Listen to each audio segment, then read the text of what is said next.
Now, since the election, we've reported that black people all around the country have been receiving racist text messages.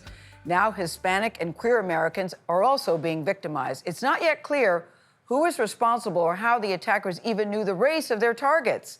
Very troubling stuff. National consumer correspondent Usher Qureshi reports it has a lot to do with how much of our personal information is already out there. Wednesday at 8:46 p.m., it says, "Greetings, Jaira L. You have been selected to..." In Denver, Jaira Lawrence tossed and turned all night after getting this racist text addressed to her specifically by name and from a local area code. I kind of start freaking out a little bit just because I do live alone. And I was just like, okay, do I have to question my safety? She received one of 18 versions of the message texted to people in at least 32 states and D.C. She tried calling the number used to send the message. The number you are trying to reach is no longer in service. I have no idea also who texted me that. I have no idea how they got my information. How do you target a specific group of people based on ethnicity or race?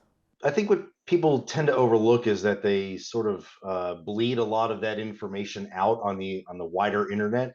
Any site that you go on these days is going to have you register your name, address, phone number, and very frequently your race and or your socioeconomic status.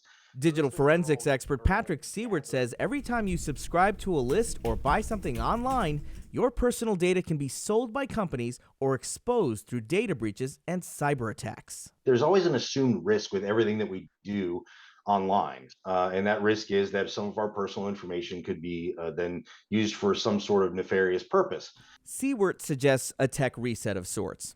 Use an internet-based phone service like Google Voice to avoid sharing your personal cell number. And create a secondary email for transactions to protect the account you use for personal email. Consider the backup accounts disposable if they are compromised. So I kind of call it a throwaway email. As Lawrence learned, it's unlikely you'll stop every unwanted message, but you can try to filter out texts like you do with email spam. In your iPhone settings, tap Messages and scroll down to turn on Filter Unknown Senders.